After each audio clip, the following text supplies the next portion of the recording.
Patrick Dean, and I want to talk with you about creating an incredible relationship. If you are up to having relationships, your relationships be awesome, I want to give you some ideas and some ways that you might do that. And in fact, in this video, I actually have an exercise that I'm going to talk about. That if you do this exercise, I guarantee that it will shift your relationship into more intimacy and more connection. Now, I think one of the greatest problems in a relationship, now I've been married 33 years, and what I've noticed is that in relationship, people change and they forget to tell each other. In other words, when you get into a relationship, you have these expectations that the other person is going to be the way they are when you met them. And they're going to continue on with the great stuff that you had experienced when you first met them. And they expect the same thing from you. And so now we go into a relationship with the expectation this person is there. And when I first met them, I was head over heels in love, and I really got to know them. And they supported me in what I was looking for in relationship, which is some recognition, some love, some support, and all that kind of stuff. And I'm sure that they experienced the same thing, and your relationship is looking for the same thing. But after a while, when you get into a relationship, which is not just a romantic experience, but real relationship has to do with being a partner and being a person who supports each other and being a business partner and being a partner in raising kids if you're doing that. And the relationship gets bigger in the part of you supporting each other, not only just in survival needs and keeping everything going, but the experience of moving forward in your life and having a partner to do that. Now, I know plenty of people who are single, and you may be single looking at this, or not in a relationship, but I think this is going to have great value for you when you get into a relationship if that's something you want to do. Now, I know plenty of people who have great friendships and don't have intimate romantic relationships in their life, and they do just fine. They have a great experience in their life. So, relationship or not in relationship, you can create a great experience in life. But anyway, for this exercise, I want to put out there how you can get more closely into intimacy and understand where and how your partner has changed, or what they're thinking and what they're feeling. So this comes from a book that I wrote called The Journey.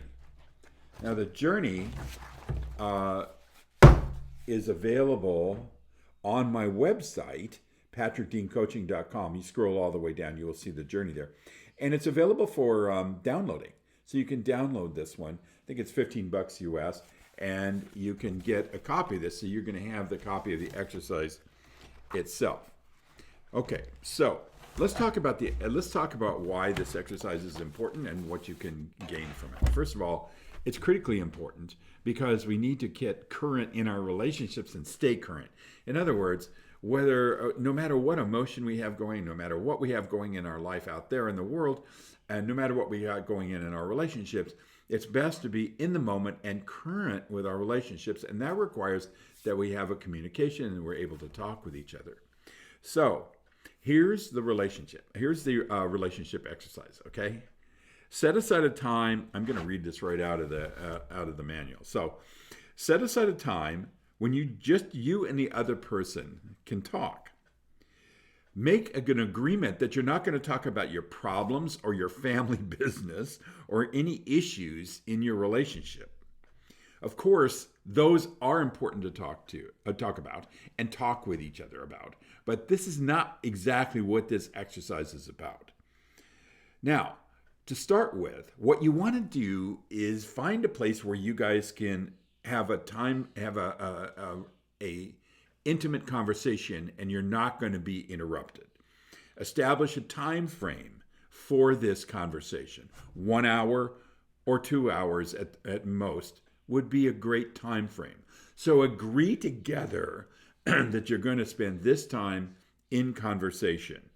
Once this agreement has been made, the amount of time to spend, neither of you has to worry about going or being somewhere else or distracted.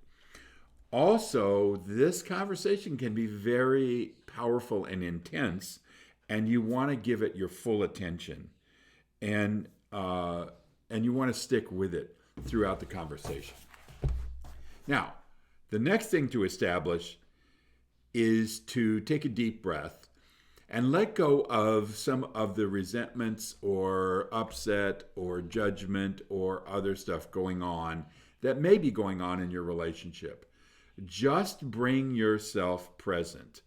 Years of history and familiarity give us plenty of evidence to judge the other person and how they are. But this challenge here in this relationship exercise is for you not to judge the other person, but to be present with them in a way that you can have a real experience of them in the moment, and not about all past things or future things or things that we expect or worry about.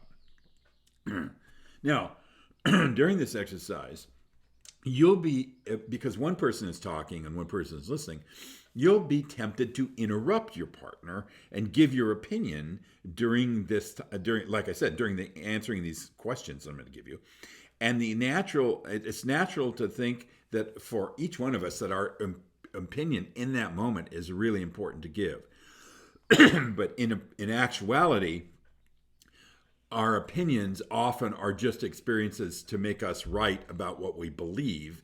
And in this exercise, if you can let go of this need to always jump in or always be right or always clarify or all that kind of stuff, and just hold on so you can listen, this will be one of the most powerful things about the exercise. Be with your partner in such a way that you can really have an experience and not filter it through all your belief systems. Now, here we go. So we kind of set this up. You have a time frame. You both are in agreement. You're going to see this through. You're going to talk about this. And I guarantee you at the other end of this, you're going to have a better idea of what's important to each one of you so you can support each other. Once you've found a private place, again, and we're coming back to the how to set up the exercise. Once you've found a private place and set these agreements in place, one person begins by asking a series of questions, then listens with an open mind and an open heart to the answers of these questions from the person and your partner that you're asking them. So, in other words, what you're doing is you're going to be asking a series of questions. And then what will happen is you can stop and change over. And the other person asks the questions.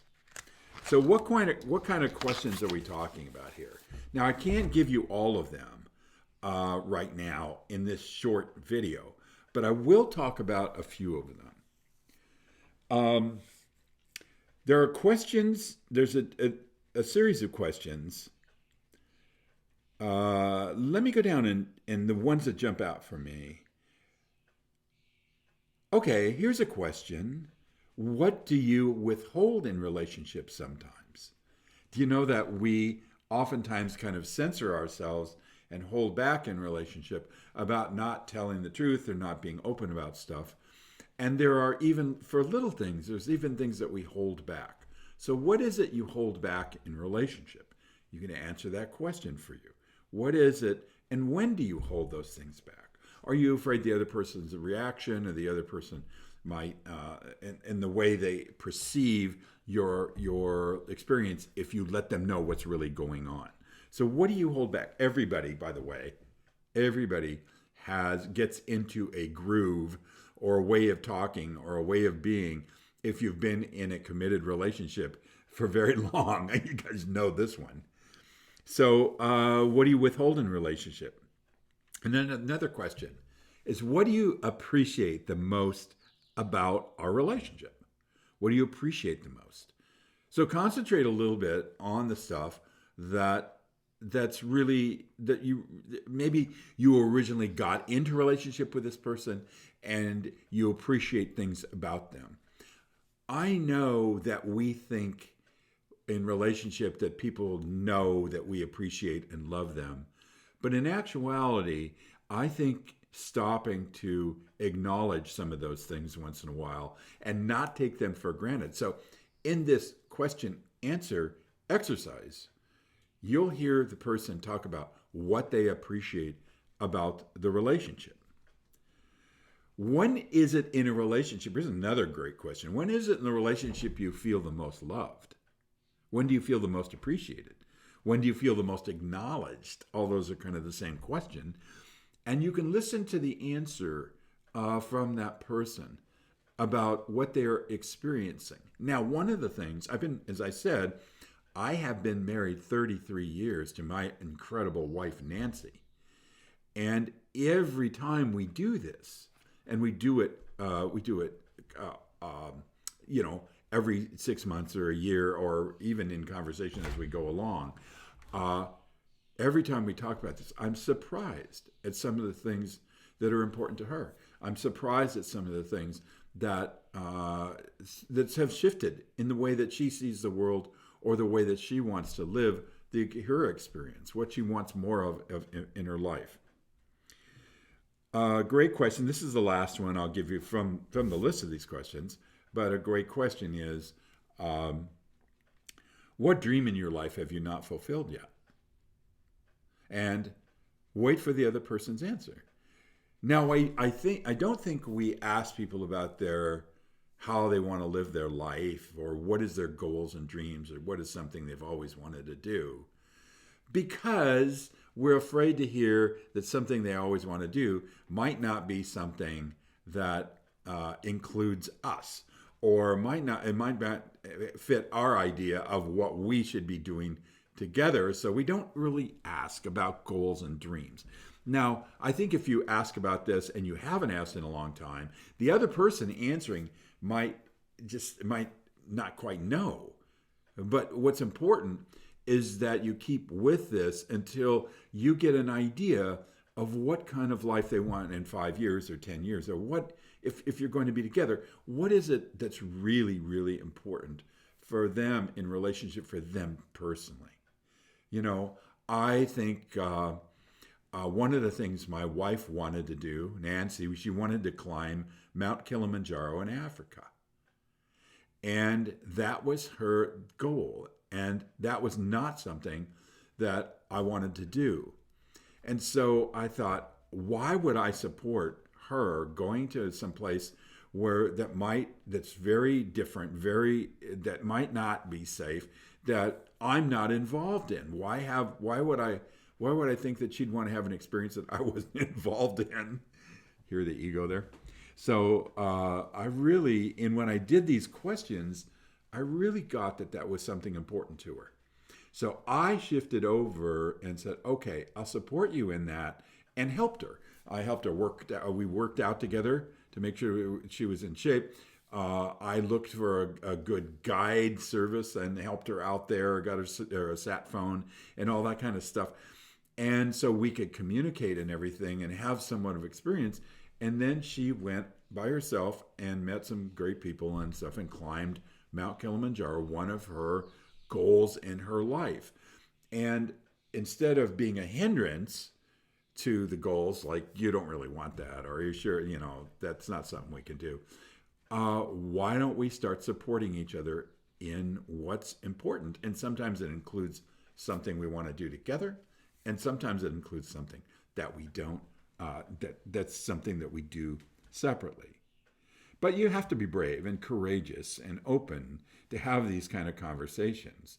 And the next time you have them in 6 months or a year, go back to your book, in 6 months and a year, the answers may change and shift. But that's how you sustain relationship, is to keep asking and both of you changing, but knowing about each other and being able to support each other. And this honesty, radical honesty with each other, and answering these questions back and forth. At the end of that time, there may be a lot of emotion involved in this. But what you want to do is you want to thank your partner at the end of answering all these for being honest and open with you about this and acknowledging them as a person so you can support them in having their life turn out in their dreams. They're not, as sometimes as my ego says, people are in relationship with me to make sure I feel good. That is not the purpose of relationship. The purpose of relationship is to support another person in their dreams. Anyway, website is patrickdeancoaching.com. Scroll all the way down, click on the book, The Journey, and you can get chapter 8, which is this relationship exercise. And then email me, Patrick at patrickdeancoaching.com, and tell me how it went. So, you guys, what I really want for you is to have extraordinary relationships and have them and have your partner feel like they're supported in their dreams, and you can do it. So, thank you, and I look forward to hearing from some of you about how this all went. Bye-bye.